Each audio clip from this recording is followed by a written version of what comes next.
राम राम। आप देख रहे हैं प्रदेश का नंबर 1 और सबसे भरोसेमंद news channel India news Haryana. आपके साथ हूं मैं सोनल दहिया। लोकसभा चुनाव मुहाने पर हैं। चुनाव की चर्चा चारों तरफ है। सियासी दलों के प्रत्याशी ताबड़तोड़ चुनाव प्रचार में जुटे हुए हैं, लेकिन कांग्रेस ने अभी तक अपने उम्मीदवारों का ऐलान नहीं किया है। लगभग हर दिन प्रत्याशियों के नाम पर माथापच्ची होती है, लेकिन निष्कर्ष ना के बराबर निकलता है। ऐसे में हरियाणा कांग्रेस में टिकट दावेदारों के हाथ निराशा लग रही है। टिकट के इंतजार में बैठे नेता टकटकी लगाए बैठे हैं, लेकिन उम्मीदवारों के नाम अभी तक सामने नहीं आ पाए हैं। आज यानी 1 अप्रैल को उम्मीदवारों के नाम की लिस्ट आने की उम्मीद थी, लेकिन स्क्रीनिंग कमेटी की मीटिंग में स्थगित हो गई है। ऐसे में विरोधी दल भी कांग्रेस के टिकट में देरी पर कटाक्ष करने से पीछे नहीं हट रहे हैं। प्रदेश के सीएम नायब सैनी ने कांग्रेस पर तंज कसते हुए कहा है कि कांग्रेस को बीजेपी के सामने हार का डर है, इसलिए पार्टी अभी तक प्रत्याशी घोषित नहीं कर पाई है। पूर्व डेप्यूटी सीएम दुष्यंत चौटाला ने कांग्रेस में चुनाव को लेकर घबराहट होने की बात कही है।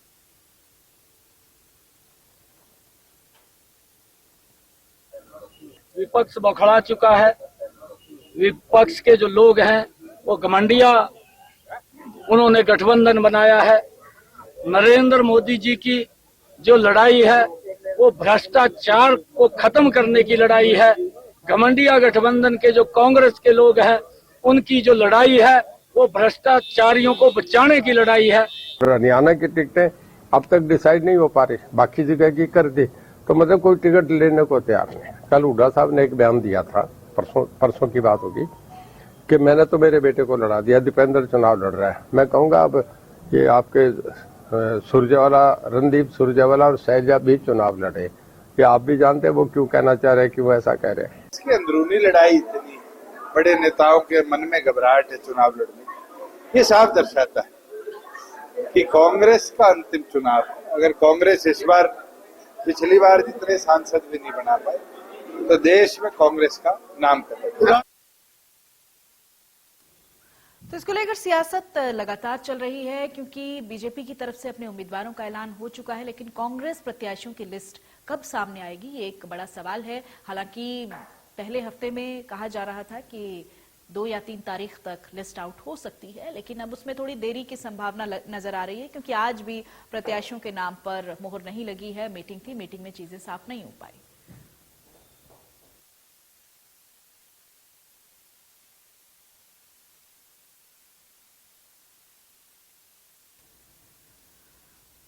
तो सवाल बड़े खड़े हो रहे हैं, क्योंकि तमाम पार्टी लोकसभा चुनाव को लेकर तैयारियां जोरों शोरों से कर रही हैं, और ऐसे में कांग्रेस पार्टी के अपने उम्मीदवारों की लिस्ट आउट न करना कई बड़े तंज कसने का मौका सत्ताधारी पार्टी को जरूर दे रहा है, क्योंकि लगातार हम देख रहे हैं कि बीजेपी पार्टी के नेता जो हैं इसको लेकर सवाल उठा रहे हैं, तंज कस रहे हैं कि क्यों नहीं कांग्रेस पार्टी अपनी लिस्ट आउट कर रही है। हालांकि पार्टी का अपना ये अंदरूनी मसला है, कब लिस्ट आउट होगी, छठे फेज में चुनाव होने हैं, इसके लिए वक्त बहुत ज्यादा है।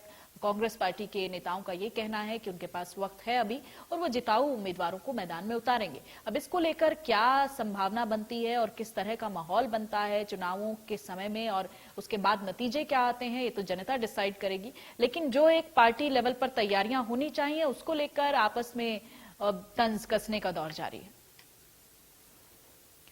दीपक शर्मा मेरे सहयोगी bureau chief India news Haryana हमारे साथ हैं, कृष्णा ढुल बीजेपी के प्रवक्ता हैं, सुरेश रोड कांग्रेस के प्रवक्ता हमारे साथ हैं। सबसे पहले दीपक से जानकारी ले लेते हैं, फिलहाल अपडेट क्या है दीपक, क्योंकि मीटिंग से संभावना जताई जा रही थी कि आज उम्मीदवारों के नाम का ऐलान हो सकता है, लेकिन ये देरी पर देरी ही हुई जा रही है। जी बिल्कुल, क्योंकि अब तक जो स्क्रीनिंग कमेटी की बैठक हुई उसमें कुछ नामों को लेकर, कुछ सीटों को लेकर के अभी भी असमंजस की स्थिति थी, इसलिए आज एक बार फिर 3 बजे का समय तय किया गया था कि 1 तारीख को 3 बजे बैठक की जाएगी प्रदेश कांग्रेस स्क्रीनिंग कमेटी की, लेकिन उसको अब कल 12 बजे तक स्थगित किया गया। हालांकि 12 बजे प्रदेश कांग्रेस स्क्रीनिंग कमेटी की बैठक बुलाई गई है, नामों को लेकर के चर्चा होगी, लेकिन सबसे बड़ी बात यही है कि कांग्रेस के सामने कई बड़ी चुनौती है। चुनौती इसलिए भी है कि अब तक अगर हम सीटों को लेकर बात करें तो केवल एक ही नाम है, जो दीपेंद्र हुड्डा, जो हम कह सकते हैं कि रोहतक से फाइनल है, जिसको लेकर के तमाम पार्टी के नेता भी मानते हैं वो नाम फाइनल है उम्मीदवारी के तौर पर अगर बात करें तो कांग्रेस है। लेकिन उसके अलावा बड़े नामों में कुमारी शैलजा, जो खुद कह रही हैं कि वो चाहती हैं कि विधानसभा लड़े, लेकिन पार्टी लोकसभा लड़ाएगी तो उसके लिए भी तैयार है, लेकिन उनको स्थिति स्पष्ट नहीं है कि अभी भी वो अंबाला जाएंगी या सिरसा। उनका कहना है कि उसके लिए उनको उनसे चर्चा तक नहीं की गई है, तो ऐसे में उनको भी इंतजार है, बड़े नेताओं को इंतजार है। कम से कम यहाँ बात करें हम, अगर किरण चौधरी के परिवार की बात करें तो श्रुति चौधरी को इससे पहले रही है उम्मीदवार, लेकिन आज भी स्थिति स्पष्ट नहीं है कि क्या उनके पास उम्मीदवारी रहेगी या नहीं, क्योंकि राव दान सिंह का नाम मजबूती के साथ रखा जा रहा है। और ऐसे में ऐसे ही तमाम समीकरणों को साधने के लिए तमाम नेता अपनी तरफ से प्रयास कर रहे हैं, बात कर रहे हैं। कुछ सीटों पर नए चेहरों को लाने की भी बात है, उनके साथ भी चर्चा की जा रही है।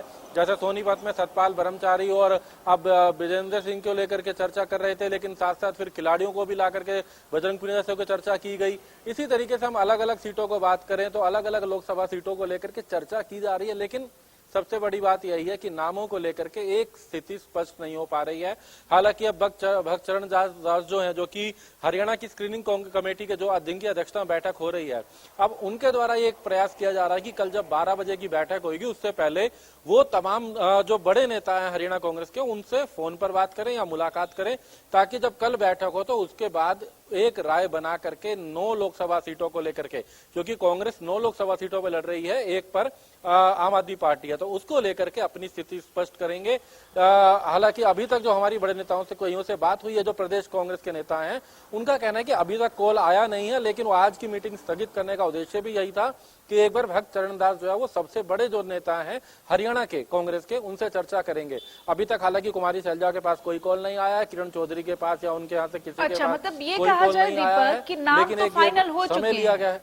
नाम फाइनल हो चुके हैं, बस मंथन का दौर चल रहा है, उन पर मुहर कैसे लगे, कब लगे, ऐसा कहा जा सकता है। जी बिल्कुल, मंथन का दौर चल रहा है और जी बिल्कुल मंथन का दौर चल रहा है, लेकिन उसमें भी कई नाम बदले जा रहे हैं। जिस तरीके से हिसार को लेकर के बात करें, एक सिटिंग एमपी इनके पास आया, लेकिन ब्रिजेंद्र सिंह की टिकट अभी तक कंफर्म नहीं है। उनकी जगह जयप्रकाश जो पूर्व में थे, उनके नाम को लेकर पहले तय माना जा रहा था, लेकिन ब्रिजेंद्र के एंट्री के बाद वो दोनों की स्थिति हुई।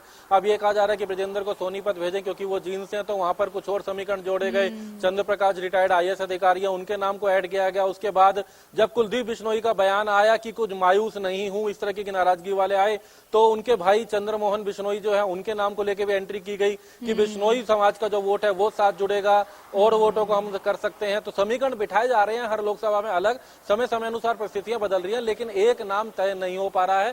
पैनल तैयार है और एक नाम तय करने के लिए सबको साथ लेकर के एक राय चलना, इसमें थोड़ा सा समय लग रहा है। और संभवतः ये दावा भी किया जा रहा है कि कल जब 12 बजे की बैठक होगी, उस स्क्रीनिंग कमेटी के बाद हाईकमान को वो सूची भेज दी जाएगी, वो पैनल भेज दिया जाएगा। उससे पहले भक्त चरण दास जो है प्रदेश कांग्रेस के तमाम बड़े नेताओं से एक बार चर्चा करेंगे, जो अभी तक की नहीं गई है। अलग जो स्क्रीनिंग कमेटी के सदस्य हैं उनसे अलग बड़े नेताओं से चर्चा करेंगे। जी ठीक है दीपक, थैंक यू सो मच। हम उम्मीद यही करते हैं कि कल जो है वो लिस्ट आउट हो और हम जल्द से जल्द अपने दर्शकों को जानकारी दें कि कांग्रेस ने किन उम्मीदवारों को मैदान में उतारा है। हमारे साथ प्रवक्ता दोनों पार्टीज के जुड़े हुए हैं। कृष्ण ढुल बीजेपी के प्रवक्ता हमारे साथ हैं, सुरेश रोड कांग्रेस के प्रवक्ता हमारे साथ हैं। आप दोनों का बहुत बहुत स्वागत है। सुरेश जी, सबसे पहले आप ही का रुख कर लेती हूँ, कहां पेंच फंसा हुआ है? बहुत लंबा इंतजार हो गया है, बहुत वक्त से जनता इंतजार कर रही है कि कांग्रेस पार्टी किन उम्मीदवारों को मैदान में उतारती है, और कोई भी पार्टी जब मैदान में उम्मीदवारों को उतार देती है उसके बाद एक बड़ी अपनी स्ट्रेटेजी होती है तैयारी की, तो कहीं ना कहीं देरी नहीं हो रही है क्या? सोनल जी, हरियाणा का जो लोकसभा चुनाव है वो छठे चरण में होने जा रहा है, जो चुनाव आयोग के निर्देश, और हमारे यहाँ पर अल्फाबेटिकली काम करने की पद्धति नहीं है कांग्रेस में। हम इम्पोर्टेंस वाइज काम में आगे बढ़ते हैं।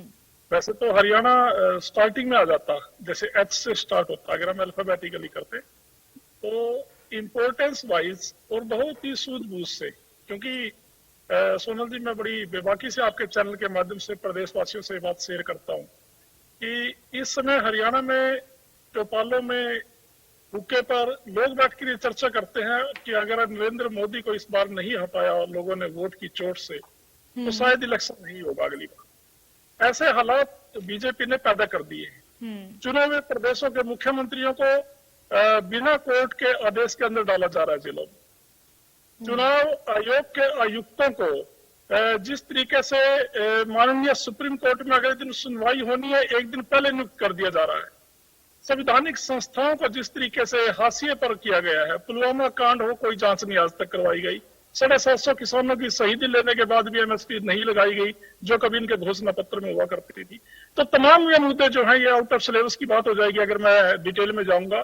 तो इन सभी मुद्दों को देखकर प्रदेशवासी कांग्रेस पार्टी से बहुत उम्मीद रखते हैं और वो टकी लगाए देख रहे हैं कि कांग्रेस पार्टी बीजेपी की इस सरकार को, जन विरोधी सरकार को कैसे चलता करेगी। और चलता करने के लिए हमें बहुत ही सूझबूझ से योग्य उम्मीदवार बीजेपी के सामने उतारने हैं। ठीक है। और करनाल से शुरुआत करेंगे। करनाल में जहां पर मुख्यमंत्री और पूर्व मुख्यमंत्री दोनों लोकसभा और विधानसभा के चुनाव के लिए आए हुए हैं। मैं बड़ी कड़वी बात कहना चाह रहा हूं आपके इस पे टीवी चैनल के ऊपर, इंडिया न्यूज के ऊपर, क्षेत्रवाद का आरोप कांग्रेस पार्टी पे लगाते रहे हैं हमारे विरोधी लोग हैं, जो बीजेपी के लोग हैं या पहले कभी आईएनएलडी के लोग थे। जबकि श्री मनोहर लाल खट्टर ने रोहतक से आके करनाल में चुनाव लड़ा। उत्तरी हरियाणा के हकों पे, राजनीतिक हकों पे मनोहर लाल जी बैठे। अब अपने नारायणगढ़ से नायब सिंह सैनी जी को भी वहां पर भेज दिया। और आरोप हमारे ऊपर लगता है। तो मेरा यह कहना है सोनल जी कि कांग्रेस पार्टी की आज स्क्रीनिंग कमेटी की बैठक होने जा रही थी। वो आपसी तालमेल और बड़े नेताओं में जो हमारे बैठकर, ठीक है, आपसी तालमेल में, आपसी सूझबूझ में वक्त लग रहा है, आपका कहना ये। कृष्ण ढुल जी, तमाम तरह के सवाल उठाए जा रहे हैं कि क्यों देरी हो रही है, लेकिन कांग्रेस के प्रवक्ता सुरेश जी कह रहे हैं कि हम मंथन के साथ तैयारी कर रहे हैं। हम चाहते हैं कि एक जिताऊ उम्मीदवार और मजबूत उम्मीदवार मैदान में उतारे जाएं, क्योंकि इस वक्त जो है एक मेन मकसद यही है कि कैसे मोदी को हटाना है। देखिए सोनल जी, मेरे भाई सुरेश रोड जी ने कहा कि ये प्रदेश की जनता भाजपा को और मोदी जी को हटाने के लिए बेताब है और कांग्रेस के लोग जो हैं वो चुनाव लड़ने से दूर हट रहे हैं। सबसे पहले भूपेंद्र सिंह हुड्डा जी की स्टेटमेंट आई कि मैं चुनाव नहीं लड़ूंगा, क्योंकि उनको याद आ गया कि वो पिछली बार 1,67,000 वोट से रमेश कौशिक जी से हार गए। दीपेंद्र, लेकिन कांग्रेस पार्टी ये भी तो कह रही है ना कि कृष्ण ढुल जी, कि एक परिवार से 2 उम्मीदवार नहीं आ सकते। उनका लॉजिक ये भी है। नहीं, वो पिछली बार वो लोग पुत्र हार गए थे, तो इस बार अगर दोनों पिता पुत्र हार जाएंगे तो बचेगी क्या सरकार? कहाँ से लेंगे? अब सुन जाओ ना यार रोड साहब। ठीक है सुरेश जी, सुन लेते ना कृष्ण ढुल जी को, सुन लेते हैं। आज तो कोई पैनल भी बड़ा नहीं, यहाँ पर मैं, हाँ ठीक है, मैं बोल लूँ फिर आप बोल लियो, कोई बात नहीं, क्या फर्क पड़ रहा है जी। ये तो तय हो गया ना कि भाई इस बार इनको ध्यान में आ गया कि 2 नहीं लड़ेंगे। पिछली बार ध्यान में नहीं था क्योंकि दोनों हार गए। इस बार ये लगा कि अगर दोनों हार गए तो फिर प्रदेश में विधानसभा में किस मुंह से जाएंगे, पहली बात। दूसरी बात, शैलजा जी ने मना कर दिया, रणदीप सुरजेवाला जी ने मना कर दिया। और तो और पूरी कांग्रेस जो पहले ताल ठोक कर हरियाणा में ये कहती थी कि हम 10 की 10 सीटों पर जीतेंगे और 10 की 10 सीटें हमारी हैं, एक सीट तो इन्होंने अपने आप ही छोड़ दिया आम आदमी पार्टी के लिए। यानी इन्होंने ये मान ही लिया कि भाई हम लोग जो हैं 10 पे काबिल हैं ही नहीं, हमारे पास 10 सूटेबल कैंडिडेट ही नहीं है। और गठबंधन की बात पहले भूपेंद्र सिंह हुड्डा जी ने बिल्कुल छाती ठोक कर कही थी कि हरियाणा में किसी भी पार्टी के साथ मैं गठबंधन नहीं करूंगा। और अब हालात क्या हो गए, क्योंकि इनके पास कोई कैंडिडेट नहीं मिल रहे, इन लोगों के पास, हमारे पास, हम ये कहे कि 6ठे चरण में चुनाव है, इसलिए अभी हमने कैंडिडेटों का चयन कर रहे हैं। हमारी पार्टी ने तो चुनाव के पहले चरण से डिक्लेयर होने से पहले ही कैंडिडेट दे दिए। तो इसका मतलब हमारा संगठन जो है वो नीचे तक खड़ा है। कांग्रेस के पास ना संगठन है ना इकाई है। सुरेश रोड जी, संगठन को लेकर देखिए सवाल उठाए जा रहे हैं कांग्रेस पार्टी पर, और तैयारियों की अगर हम बात करें तो बीजेपी कहीं आगे है तैयारियों के मामले में। बीजेपी ने अपने ऑफिसेज इतने पहले तैयार कर लिए, उम्मीदवारों के नामों का ऐलान कर दिया, लगातार वो लोग चुनावी मैदान में। एक तैयारी के मामले में कहीं ना कहीं आपको लग नहीं रहा कि आपकी स्ट्रेटेजी को थोड़ा और मजबूत होने की जरूरत तो है? सोनल जी, अभी कृष्ण ढुल जी ने बताया कि संगठन के मामले में ये काफी मजबूत है और उन्होंने कैंडिडेट भी मैदान में उतार दिए। 10 में से 6 कैंडिडेट इन्होंने उस कांग्रेस पार्टी से उधार लेकर मैदान में उतारे जिसके बारे में नरेंद्र मोदी जी ये कहते थे कि मैं कांग्रेस मुक्त भारत करना चाहता हूं। आपने 10 साल तक 9.5 साल ही हो गए, 10 ही मान लीजिए सोनल जी, पूरी दुनिया में आपने जो मुंह में आया वो कहा। 56 इंच का सीना या पता नहीं लाख चाहे करा कुछ ना हो, और उस 10 साल में आपका संगठन भी आपने मजबूत किया, प्रधानमंत्री का कार्य न करके आपने चुनावी मुहिम चलाई, उसके बावजूद भी आपके पास 10 उम्मीदवार उन पन्ना प्रमुखों से लेके और विश्व नेता नरेंद्र मोदी तक हरियाणा में ढूंढे नहीं पाए। 6 उम्मीदवार हमारी कांग्रेस पार्टी से लिए, और वो भी वो उम्मीदवार हैं जो कांग्रेस पार्टी के गले में मरे सांप थे, जिनको हमने 2014 से लेकर 24 तक बूथ स्तर से लेकर राष्ट्रीय स्तर पे भी कोई जिम्मेदारी नहीं दी थी नवीन जिंदल जी को, चाहे वो कितना ही धना सेठ हो, कितना ही अमीर आदमी हो। कांग्रेस पार्टी ने, मैं रिकॉर्ड की बात मांगता हूं विपक्ष से, हमारे विरोधियों से, बीजेपी से, अगर ये साबित करते हैं 2014 से 24 तक नवीन जिंदल जी को कोई कांग्रेस पार्टी ने जिम्मेदारी दी हो, किसी बूथ का इंचार्ज लगाया या राष्ट्रीय स्तर पर कोई जिम्मेदारी दी हो, तो हमें कहिएगा। जो व्यक्ति हमारे लिए यूजलेस थे, हमारे माननीय प्रभारी जी ने पीछे का जो थके हुए उम्मीदवार थे कांग्रेस के पास, उन लोगों के सहारे ये अपनी राजनीतिक नैया को किनारे लगाना चाहते हैं। ठीक है। इससे क्या लगता है नरेंद्र मोदी जी के चेहरे का आकर्षण खत्म हो चुका है, बीजेपी पार्टी में एक भी उम्मीदवार ऐसा नहीं है। चलिए, ये तो वक्त तय करेगा सुरेश जी कि मैजिक अभी बरकरार है या खत्म हो गया है, ये तो समय बताएगा, जनता डिसाइड करेगी। ठीक है, संगठन नहीं है, ठीक फिर भी हमारे उम्मीदवार हमारे विधायक बन रहे हैं, ठीक है, बात है। ठीक है। कृष्ण ढोल जी, देखिए, रोड साहब ने ये कहा कि हमारे पास कैंडिडेट नहीं थे, हमने बाहर से और कांग्रेस के कैंडिडेट लिए। ये कह रहे हैं कि हमने 6 कैंडिडेट। नहीं, सवाल तो कृष्ण ढोल जी ये भी उठाए जा रहे हैं कि आपकी पार्टी को आधे घंटे पहले किसी ने ज्वाइन किया, आपने उसको टिकट दे दिया। सुनिए ना, अब उसी चीज पे कर, मैं तो रोड साहब को भी आमंत्रित कर रहा हूँ, कभी बोलते बोलते अगर ये डिबेट के तुरंत बाद अगर भाजपा में आएंगे, हम इनका भी स्वागत करते हैं, क्योंकि हमने यही तो कहा ना, इस डिबेट के तुरंत बाद अगर रोड साहब ये कहेंगे कि भाई साहब मैंने कांग्रेस में करनी है, तो मैं मुख्यालय में बुला लेता हूँ इनको, आ जाओ भाई साहब, क्योंकि हम लोग परहेज नहीं रखते। आप सुन जाइए ना यार, आप सुन जाइए। ठीक है सुरेश जी, सुन लीजिए। मैं ये कहना चाह रहा हूँ सुरेश जी, आप यूं कह रहे हो कि हमने पिटे हुए मरे हुए सांप लिए, और कमाल देखो कि उन मरे हुए और पिटे हुए मोरों ने ही पिता और पुत्र दोनों को बुरी तरह से हराया, रमेश कौशिक और अरविंद शर्मा। आपकी नजरों में वो ऐसे आदमी थे जिनको कोई भी कांग्रेस में जिम्मेवारी नहीं दी थी, पूछा नहीं गया था। आवाज आ रही है मेरी? जी जी बिल्कुल सुन रहे हैं, आप अपनी बात रखिए। अच्छा, रोड साहब चले गए मेरे ख्याल। तो हमने ये कहा कि इसी प्रकार अब ये कह रहे कि नवीन जिंदल, अशोक तंवर, अरे भाई हमारा दिल बड़ा है, हमारे अंदर समाने की, हम सबको साथ लेकर के चलने की बात करते हैं। तभी हमने ये कहा, कभी तो हमारी 2 लोगों की पार्टी थी, सिर्फ मात्र 2 लोग, 2 सांसद होते थे 1984 में। आज हमने अरुणाचल में बिना चुनाव लड़े ही 2 लोग, तो अब से पहले हमारे सांसद निर्वाचित हो चुके हैं। 10 हमारे विधायक अरुणाचल में बिना चुनाव के सर्वसम्मति से निर्वाचित हो चुके हैं। तो आपके तो वहां कैंडिडेट ही नहीं है, हमने तो निर्वाचित कर दिए। हम ये चाहते हैं, हमने ये कहा कांग्रेस मुक्त भारत करेंगे निश्चित तौर पर। नरेंद्र मोदी जी और हमारी भारतीय जनता पार्टी इस चुनाव के बाद पूरे हिंदुस्तान से कांग्रेस मुक्त भारत कर देगी। और सोनिया गांधी जी लगातार 21वीं बार प्रयास कर रही हैं कि किसी भी तौर पर 20 चुनाव पहले लड़ चुके हैं, 21वीं बार वो ये सोच रहे हैं कि किसी भी तरह राहुल गांधी को हम लोग जो है इस तरह से कम और कुछ नहीं तो नेता के तौर पर ही लॉन्च कर दे। और जैसे जिस हिसाब से इनकी आपस में इन्होंने बताया कि तालमेल की कमी है, इसके कारण इनके कैंडिडेट नहीं हो पाए।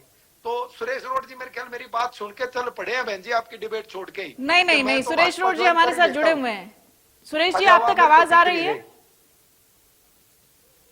सुरेश जी, आप सुन पा रहे हैं? फ्रेम चला गया है, आवाज पहुंच रही है क्या सुरेश जी तक? कंफर्म कीजिएगा। ना लेफ्ट हो गए सुरेश जी, लेफ्ट हो गए, चल पड़े वो भाजपा मुख्यालय की तरफ। उनको पता चल गया कि मौका है, अभी भी जाके ज्वाइन कर लेते हैं भारतीय जनता पार्टी। तो सोनल जी, जिस प्रकार से माहौल है हरियाणा में, मैं तो हरियाणा की बात करूंगा क्योंकि मैं हरियाणा का रहने वाला। हरियाणा में आज जिस प्रकार से पिछले 10 वर्षों से हमने मनोहर जी के नेतृत्व में और नायब सैनी जी के नेतृत्व में अब हम जो काम कर रहे हैं, और केंद्र की नीतियां, चाहे वो केंद्र सरकार की, नरेंद्र मोदी जी की जो नीतियां थी, जो लोगों को हितैषी थी, जो पंडित दीनदयाल उपाध्याय जी के सपने को साकार करने वाली थी, अंत्योदय, उसको हमने जो साकार किया है। पिछली बार भी हमने रिकॉर्ड तोड़ मतों से लोकसभा का चुनाव जीता था। इस बार भी मैं आपको ये आपके चैनल के माध्यम से आज मेरी इस डिबेट को रिकॉर्ड कर लेना, चुनाव के परिणाम के बाद मैं फिर आऊंगा आप लोगों के पास ये बताने के लिए कि भारतीय जनता पार्टी 10 की 10 सीटें हरियाणा में फिर से जीत गई है और तीसरी बार लगातार हम लोग केंद्र में हमारे भारतीय जनता पार्टी की सरकार बनेगी, जिसमें नरेंद्र भाई मोदी जी लगातार तीसरी बार इस देश के प्रधानमंत्री के तौर पर काम करेंगे। अच्छा कृष्ण ढूल जी, इंडिया गठबंधन में तो और भी बहुत सारे दल हैं, बार बार कांग्रेस पर सवाल उठाए जा रहे हैं, कांग्रेस के नेताओं पर सवाल उठाए जा रहे हैं। अब उस गठबंधन की ताकत को आप कैसे देख रहे हैं? कहां गठबंधन है बहन जी? आप ये देखिए कि गठबंधन की अगर हम बात करें तो सबसे पहले नीतीश कुमार जी हमारे पास आए, उसके बाद जयंत चौधरी जी हमारे पास आए, उसके बाद टीएमसी को छोड़ के चली गई। और कमाल की बात देखिए ना कि किसी एक राज्य में तो इनका गठबंधन है और किसी एक राज्य में गठबंधन है ही नहीं। किसी राज्य में ये कहते हैं हम 7 चुनाव लड़ेंगे, किसी राज्य में हम कहते हैं चुनाव 7 नहीं लड़ेंगे। तो ये गठबंधन नहीं है, ठगबंधन है, घमंड के लोग हैं। इनका एक ही एजेंडा है कि अपने परिवार के लोगों को मुख्यमंत्री या उसके पार्टी के अध्यक्ष उस पर कैसे बैठाया जाए। आप ये देखिए, चाहे समाजवादी पार्टी है, चाहे राजद है, चाहे स्टालिन की पार्टी है, चाहे शिबू सोरेन की पार्टी है, चाहे ममता बनर्जी की पार्टी है, चाहे बहुजन समाज पार्टी मायावती की है, इन सब का एजेंडा एक ही है कि हमारा परिवार ही सबसे बड़ा परिवार हो, हमारे परिवार के इर्द गिर्द ही परिक्रमा करें। आप ये देखिए, नायब सैनी जी कभी सीएम बनेंगे, ऐसा भारतीय जनता पार्टी के किस कार्यकर्ता ने कहा? क्या भारतीय जनता पार्टी के आज ये बता दो हरियाणा में मुख्यमंत्री कौन बनेगा कांग्रेस का? मैं 4 नाम बताता हूं, अगर 5वां बन जाए तो। और भारतीय जनता पार्टी का अगला मुख्यमंत्री कौन बनेगा ये आज भी तय नहीं है। ठीक है, चलिए ये कांग्रेस के संगठन की अपनी अंदरूनी बात है। बहुत बहुत शुक्रिया कृष्ण ढोल जी आपका हमारे साथ जुड़ने के लिए। सुरेश रोड जी कांग्रेस के प्रवक्ता हमारे साथ जुड़े थे, आपका भी बहुत बहुत शुक्रिया। तो कांग्रेस पार्टी की लिस्ट आउट होने को लेकर तमाम तरह के तंज कसे जा रहे हैं विपक्षी सत्ताधारी पार्टी की तरफ से, नेताओं की तरफ से, कि क्यों नहीं कांग्रेस पार्टी अपने उम्मीदवारों की लिस्ट घोषित कर रही है। इसको लेकर जैसे जैसे समय बढ़ता जा रहा है, कांग्रेस पार्टी का ये कहना है कि हम मंथन कर रहे हैं, मजबूती के साथ हम उम्मीदवार उतारेंगे। अब देखना ये होगा कि लोकसभा चुनाव के नतीजों में ये मंथन और ये मजबूती किसके काम आएगा।